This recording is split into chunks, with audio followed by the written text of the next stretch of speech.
purification look. Okay. So what that did, that told me, because I talked to some of the brothers sometime, and they've been over here so long and they go back and come back, they start judging their own country by the same CBS, ABC, British news thing. Because some of them tell me, you would be surprised what this. I said, I'm not surprised what they're saying. I said, when I spoke at the Sisters University before, they were saying how much freedom we have over here. And they were saying uh, about they don't have to wear a hijab over there. You know what I told the sisters there at the university, Zara University? I said, well, do like they do.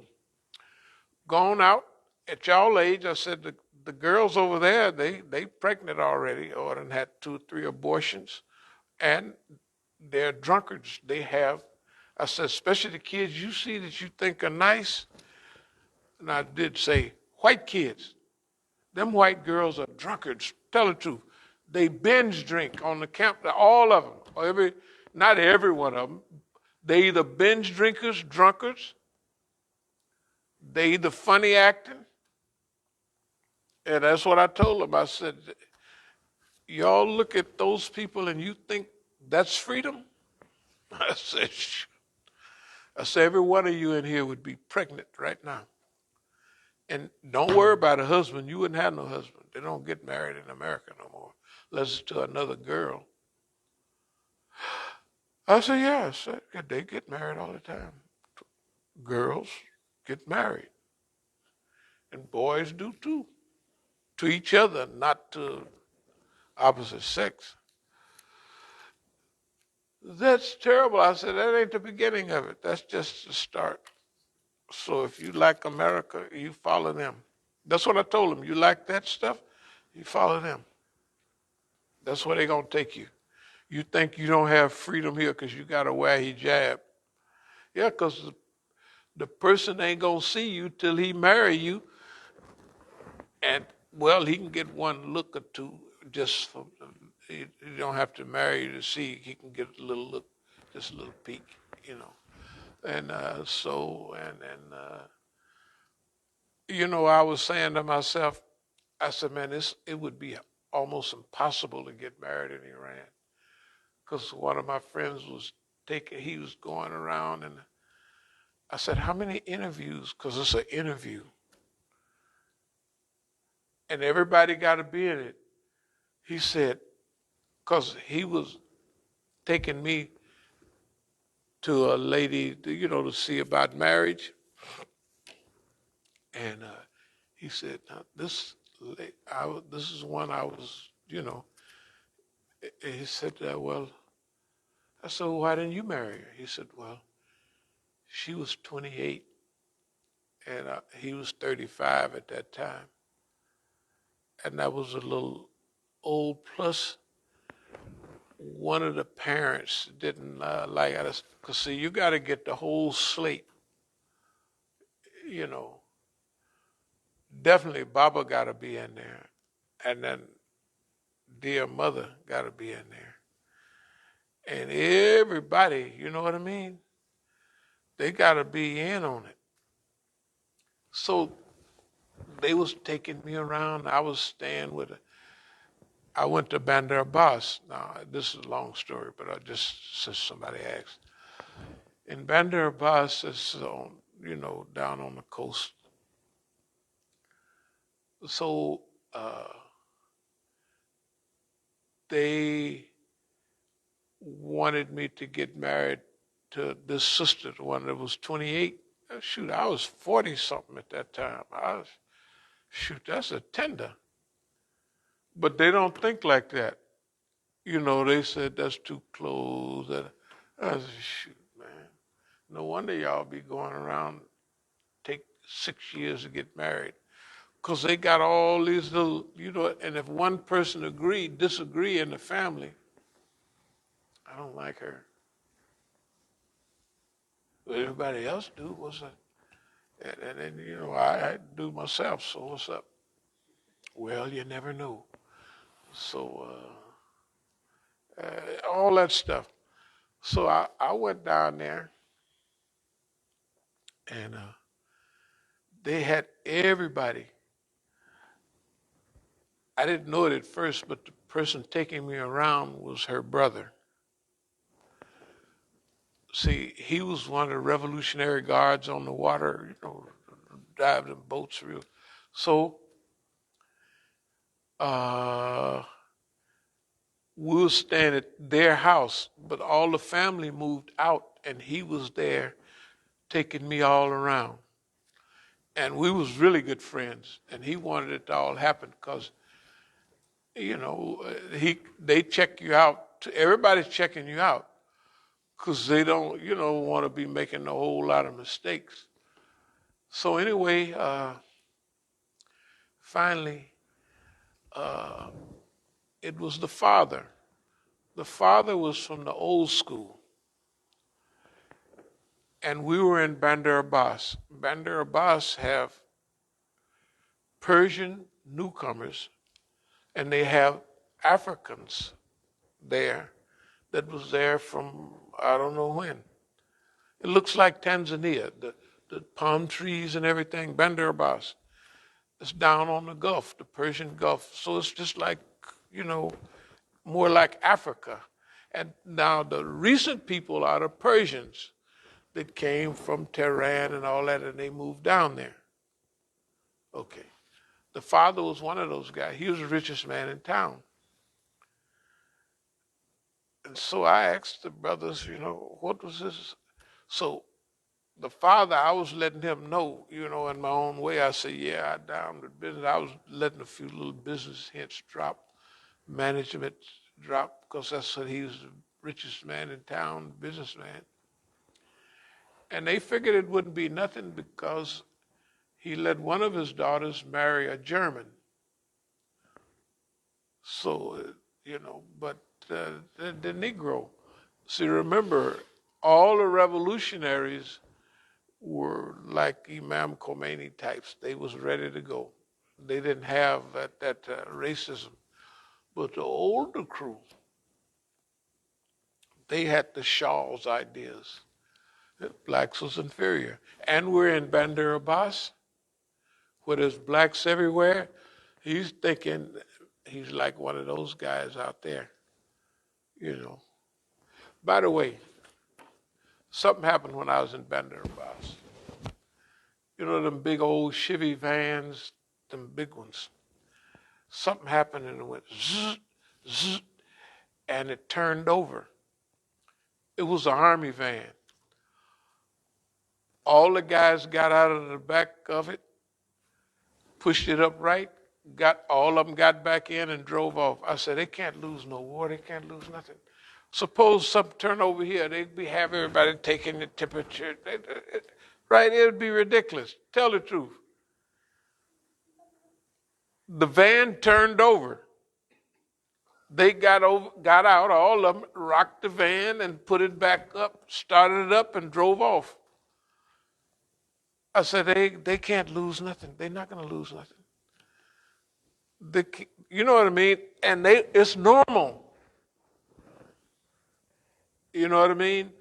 But the last thing on that status, when I was in Bandar Abbas also, that's on the coast down there. Some of the other black people, Revolutionary Guards, from how, let's call them the Iranians who were like the Persians, they was looking at me like, one that made it and one that, I'm looking at the black people to see, because there's tons of black people there. I'm looking at them and their reaction. You're with the big white this way, and you're special something. And I said, man, this is cold-blooded. What's going on here? The way you can add it all together, and it adds up to certain things are not finished yet, And the Will we ever get past that? Yeah, if they do like we do, you know what the foreigners, what do? We tell them, you kiss my behind, right? That's what we tell them at the big meetings. Look, we're not doing that. I think we went to one out here over in Sterling. Remember? Before, no, when I was the other meeting, they was begging me. Some of them had begged me to be the chief and be the leader out in California. I was showing you one. He was from Kansas City, and he was there. Since what I had said to them before, I turned down the deal.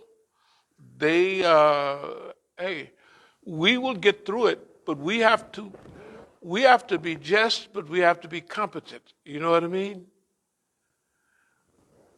We have to let them understand what Islam says and how to use it. Just like we have to do on this, what we're talking about now. Islam says what we say. We say what Islam say. Everybody's brothers. Da, da, da, da, da, on and on and on. That's what it says, right? But that's not what everybody do. Okay. We have to show them that.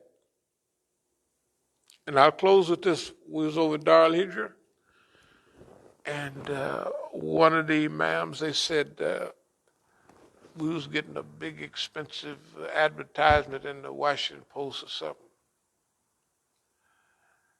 And so they did their mathematics. They said it would be $400 a piece for everybody. So the imam at one of the joints, they just said, "Oh no, we have it." He had pass on him, you know. I said, "Oh, no, it ain't no pass on me. I just went in my pocket and gave him $400." You know, so no, in other words, we don't have no. Okay, now when we don't have it, that's another thing. But we have never allowed that Arab stuff and pronunciation and all of that. I tell them right away. This is Imam Musa, Arabic pronunciation. I said, the hadith say that you get one reward because you are Arab, and I get two for struggling with it. Right? That's what the hadith say, right? So that finishes it. That's the finish. That's finished. That's our attitude. That's what we have to teach them. But they already know that there are some characteristics that we have. See, this is not a one-way struggle. We're dealing with the Zionists, but there's some interaction that we're dealing with our people. And we got to handle everybody according to their makeup. So we have to handle the Zionists like they Zionists. Treat them like they ain't nothing. Talk to them like they crazy. Look, we don't respect you. That's going to make them even madder in front of everybody. And remember, when you do that, you don't get no chance to come back. Like once we on Hannity's show, when they see that one time, that's finished. You can't come back and say, I'll change, I'll be good. No, you humiliated us, and we're not going to give you a second chance because you've got too much sense and you don't respect us, and everybody saw it. We don't respect you, you're a dummy. We call him a dummy. You're a dummy. And your president is a dummy. If you follow a dummy, then you are something like that. Yeah, if you follow a dummy, then you a dummy too. You dumber than he is. And I'm not jumping up and turning around. I'm just sitting there, right? And that's the way I'm saying. This job that we're doing, we have to be major psychiatrists, sociologists, historians. We got to wear the whole suit. When we come in the door, we got to have everything on, all at the same time. Historians, what is the Arab and African American history? Psychology, what is the relationship between Turks, Arabs, Iranians, Pakistanis, Indians, da da da da da, and us. You got to have it all. And that's why we've been along long enough to know that whatever disease we got, like some of them will tell you about marriage. When they want to get married, they want to marry the lightest woman in this show, especially Indo-Pakistanis. You know, I said that's just Negroism plus, that's all. Because they all got good hair, what they call it, right? And they just got a few little tints. But she's dark. And if you go to Pakistan and you want to see the people sleep in the street, it's them little black guys, a little dark, the black, this blacker than black, blue black Indians. Yeah, that's who's sweet.